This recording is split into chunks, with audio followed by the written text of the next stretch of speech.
গিয়েছে। ঝুঁকা দেখে Abdul Muttalib এবার তখন দৌড়তে দৌড়তে আমেনার বাড়িতে গিয়ে দেখতে আছে আমেনার বাড়িতে আপনার নূরে ভরা, এত খুশবুতে ভরা, রাহমাতুল লিল আলামিনের আগমন হয়ে গিয়েছে। এবার আব্দুল মুত্তালিব আমার বিশ্ব নবীকে কোলে নিলেন। রে মা, কোলে নেওয়ার পর আপনার এত আনন্দ হয়েছে যে আনন্দতে আপনার চোখে পানি চলে এসেছে। কেন চলে এসেছে? এজন্যই আজ যদি আব্দুল মুত্তালিব বলতে আছে, আজ যদি আমার বেটা আব্দুল্লাহ দুনিয়ার বুকে বেঁচে থাকতো তাহলে আমার পোতাকে আমার বেটা কোলে আগে নিত।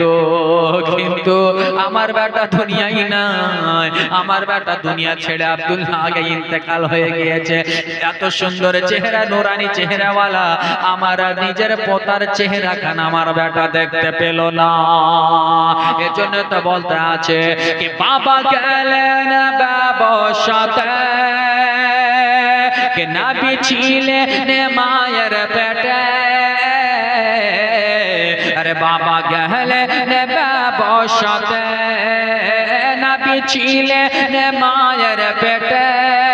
আরে বাবা গেলেন ব্যবসাতে, আসার পথে ফিরে এলো না, স্বামী হারা হলো মা আমেনা। আরে আসার পথে ফিরে এলো না, স্বামী হারা হলো মা আমেনা। ছিলেন মায়ের পেটে, আরে বাবা গেলেন ব্যবসাতে, আসার পথে ফিরে এলো না, স্বামী হারা হলো মা আমেনা। আরে আসার পথে ফিরে এলো না, স্বামী হারা হলো মা আমেনা। এজন্য আব্দুল মুত্তালিব বলতে আছে আল্লাহ রাব্বুল আলামিন আজ যদি আমার বেটা আব্দুল্লাহ হতো কতই না খুশি হতো। এই খুশির জন্য আব্দুল মুত্তালিবের চোখ দিয়ে ঝরঝর করে পানি বইতে আছে। এবার আব্দুল মুত্তালিব নবী মুস্তাফাকে নিয়ে কাবা ঘরের দিকে গেলেন। কাবা ঘরের দিকে যাওয়ার পর রে মা, এবার ওই কাবা ঘরের কাছে আল্লাহ তাআলার শুকরিয়া আদা করলেন, কাবা ঘরে তাওয়াফ করলেন। আর সেই জায়গায় আব্দুল মুত্তালিব নাম রাখলেন নবী মুস্তাফার মুহাম্মদ। জোরে বলুন সুবহানাল্লাহ। কি নাম রাখলেন? মুহাম্মদ। আব্দুল মুত্তালিব নাম রাখলেন। আর বাড়িতে নাম রেখেছে আমিনা, রেখেছেন আহমদ। আব্দুল মুত্তালিব আপনার নাম খানা রেখে দিলেন। রেখে দেওয়ার পরে এবার এই কিছুক্ষণ আগে খবর, আবু লাহাবের বান্দি, আবু লাহাবের দাসী সোয়েবা আবু লাহাবকে খবর দিতে আছে। হুজুর, বলে কি হয়েছে? বলে বিশাল খুশির খবর। বলে কি হয়েছে বলো? বলে হুজুর আপনার ভাই আব্দুল্লাহ তার ছেলে হয়েছে, আপনার ভাতিজা জন্ম হয়েছে। যেমন খুশির সংবাদ খানা আবু লাহাব শুনে নেবা। আবু লাহাব তখন এত খুশি হয়েছে, আনন্দিত হয়ে তখন সোয়েবাকে বলতে আছে, ও সোয়েবা, আমার ভাতিজার আগমনের খুশির সংবাদ দেওয়ার জন্য আমি তোমাকে আমার বান্দি থেকে আজাদ করে দিলাম। জোরে বলুন, এ সোয়েবা, আমি তোমাকে আজাদ করে দিলাম। এই শাহাদাত আঙ্গুল দেখে আবু লাহাব সোয়েবাকে আজাদ করে দিয়েছিল। তো আজাদ করার ফলটা কি পেয়েছে জানেন? আবু লাহাব হচ্ছে কঠোর কাফের। আপনার সূরা লাহাব তার সম্পর্কেও অবতীর্ণ হয়েছে, যে সূরা লাহাব পড়েন না, তাব্বাত ইয়াদা আবি লাহাব ওয়া তাব, এই সূরাটা তার জন্যই হয়েছে। তো বিরাদার মুআজ্জাজ মুহতারাম, সে আবু লাহাব যখন মারা যায়, মরে যাওয়ার পর তার আহলে খানদানরা কেউ দেখছেন স্বপ্নে, তো জিজ্ঞাসা করছে, আবু লাহাব কবরে তোমার অবস্থা কি? বলছে কবরে ভীষণ আযাব, তবে সোমবারের দিনে আমি সকাল থেকে সন্ধ্যা পর্যন্ত এই শাহাদাত আঙ্গুলটা আমি চুষতে থাকি, আর মধু থেকে বেশি মিষ্টি মিষ্টি, দুধ থেকে বেশি সাদা একটি পানি পান করতে পাই, তার ফলে আমার আযাবটা আমি বুঝতে পারি না। জোরে বলুন সুবহানাল্লাহ। বলছে এই জন্যই আমি এটা পাচ্ছি যে আমার ভাতিজা মুহাম্মাদের আগমনের খুশিতে আমি বান্দিকে আযাদ করেছিলাম, তার ফলাফলটা আজকে পেতেই যাচ্ছি কিয়ামত পর্যন্ত। জোরে বলুন। তো বেরাদার, একজন কাফের যদি কবরের মধ্যে এটা ফজিলত পায়, তাহলে একজন আশিক রাসূল যদি মিলাদুন নবী পালন করে তার আলম কি হতে পারে? জোরে বলুন সুবহানাল্লাহ। এই বেরাদার মুআজ্জাজ মুহতারাম, আজ বর্তমান আস্তে আস্তে আমাদের দিল থেকে নবীর মুহাব্বত, সাহাবীর মুহাব্বত, তাবেঈনের মুহাব্বত, পীর ওলি আল্লাহদের মুহাব্বত আস্তে আস্তে দূরে সরছে। কেন দূরে সরছে জানেন? আমাদের মধ্যে ইলম নাই, আমাদের মধ্যে পিতামাতার সম্মান নাই, আমাদের মধ্যে বড়দের শ্রদ্ধা নাই, আমাদের মধ্যে আখিরাতের সোচ ফিকর নাই, আমাদের মধ্যে মরতে হবে এরকম খেয়াল নাই। আমরা শুধু একটাই জানি, দুনিয়াতে বেঁচে আছি, দৌলত কামাও, জিন্দেগি বসর করো। বাস সবার একটাই টার্গেট, টাকা টাকা টাকা। কি হবে টাকা দিয়ে? এত টাকা পয়সা দিয়ে কি হবে? মাকসাদ কিয়ামত আসলে পৌঁছাতে পারবেন না, কিয়ামত আসলে পৌঁছাতে পারবে না। যদি পৌঁছে যেতেন তো ভারতবর্ষের বুকে সবথেকে টাকাওয়ালা মুকেশ আম্বানি আজকে রিচার্জ এত বাড়াইতেন না। হ্যাঁ, মানে তারও অভাব। তো বেরাদার মুআজ্জাজ উদাহরণ বলছি। তো মানুষ নিজের মাকসাদে কখনোই পৌঁছাতে পারবে না।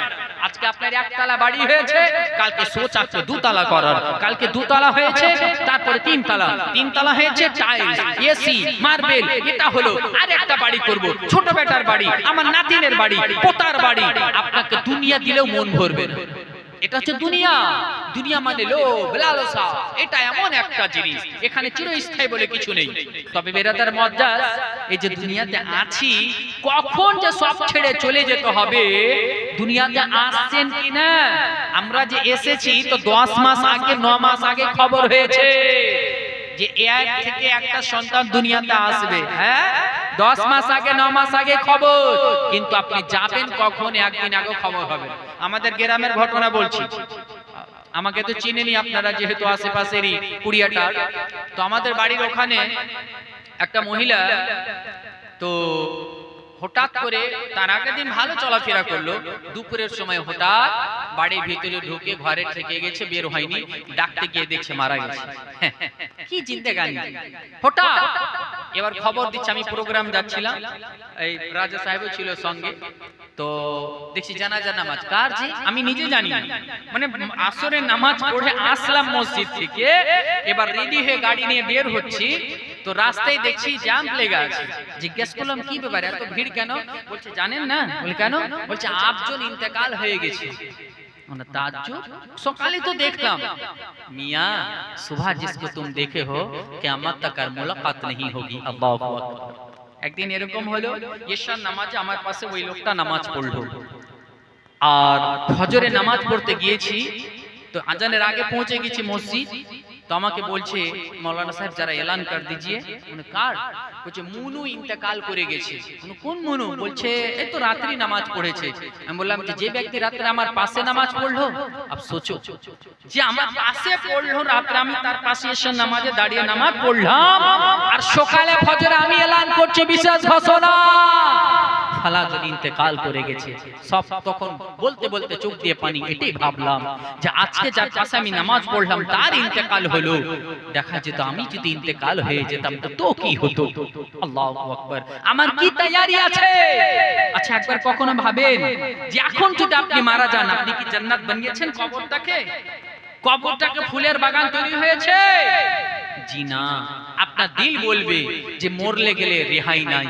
এ বেরাদার মুআজ্জাজ, মুমিন তো वो होता है जो मौत की खबर सुनकर दिल खुश हो जाता है। বলুন সুবহানাল্লাহ। মুমিনের জন্য মওত হচ্ছে তোহফা। তো আমরা দুনিয়ার বুকে বাঁচার জন্য যতগুলো সম্ভব হয় আমরা সমস্ত রকমের চেষ্টা প্রচেষ্টা চালিয়ে যাই। যদি সে রোগটা মালদা সদর হাসপাতালে যদি না সরে, কলকাতা পিজিতে নিয়ে যান, সেখানে যদি না হয় ব্যাঙ্গালোর অ্যাপোলে নিয়ে যান, সেখানে আপনি দেখেন, সেখানেও যদি না হয় আমেরিকা, দুবাই, অস্ট্রেলিয়া, থাইল্যান্ড যেখানে হয় নিয়ে যান, তাকে সেই বাঁচাতে হবে। করোড়পতি টাকা আছে। এই বেদাদার মতের সময় আসতে গেলে টাকা কেন, সারা দুনিয়া দিলেও উপায় নেই। কত ধনী লোক ছিল, কত করোড়পতিওয়ালা ছিল, কত বড় বড় বাদশা, যাদের ওয়াজিরের কাছে এত কোটি কোটি টাকা ছিল যে সুবহানাল্লাহ। তো একটা বাদশা যখন ইন্তেকাল করে যাচ্ছে, তো বাদশা বলছে যে আমি যখন মারা যাব তো কাফন থেকে আমার হাতটা বাইরে রাখবে। বলে হযরত এটা তো নিয়মের খেলাফ, সবার তো ভিতরে থাকে। বলে তুম नहीं समझोगे, इसको बाहर रखना। कहा क्यों? कहा कि इसलिए এজন্যই যে তাকে তাকে মানুষ দেখুক যে এত বড় বাদশা ছিল, দেখো খালি হাত যাচ্ছে, কিছুই সঙ্গে নিয়ে যায় না। এত বড় বাদশা খালি হাত যাচ্ছে, কিছুই নয়, শুধু সাদা কাপড়টা আর কিছুই না, আবার সিলানা এরকম কাপড় আপনার সম্মানার্থে, আপনার ইজ্জতকে ঢাকার জন্য ওই পর্দাটা দিয়ে আপনাকে দাফন করা হচ্ছে। কিসের এত অহংকার, কিসের এত দৌলত? আর আজকে এই দৌলতকে আমরা আঁকড়ে ধরেছি। আজকে দেখতে পাচ্ছেন নবীর মোহাব্বতে আপনাকে বলিনি জমিন দিয়ে দেন, নবীর মোহাব্বতে বলিনি বাড়ি দিয়ে দেন, নবীর মোহাব্বতে বলিনি আওলাদ দিয়ে দেন, নবীর মোহাব্বতে বলিনি জীবন দিয়ে দেন। নবীর মোহাব্বতে মাত্র 1200 টাকা চেয়েছিলাম, এবার নবীর মোহাব্বতে মাত্র 500 করে 12টা কলম দেখতে চাই। আছেন? এই খবরখানা দিল কাকে? আবু লাহাব। আর আজাদ করে দিল। তো বলছে আমি সোমবারের দিনে কি পাই? আমি এটা ফজিলত পাই। তো একজন কাফির যদি এই ফজিলত পায়, তো মুমিনের আলম কি হতে পারে? জোরে বলো।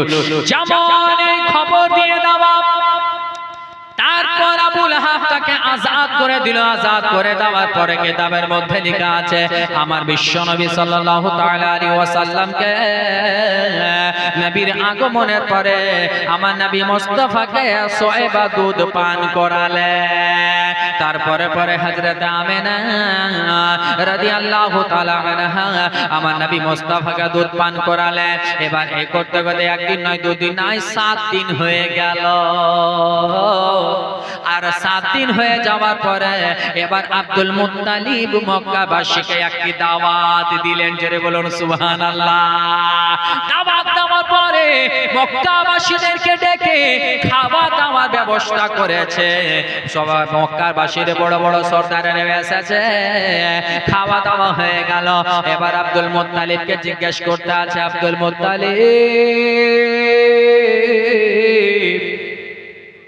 মা, আব্দুল মুত্তালিব বলো বলো তোমার পোতার নাম কি রাখা হয়েছে? বলে আমরা নাম রাখবো। আব্দুল মুত্তালিব বলতে আছে না, আমার পোতার নাম রাখা হয়েছে মুহাম্মদ। জোরে বলুন সুবহানাল্লাহ।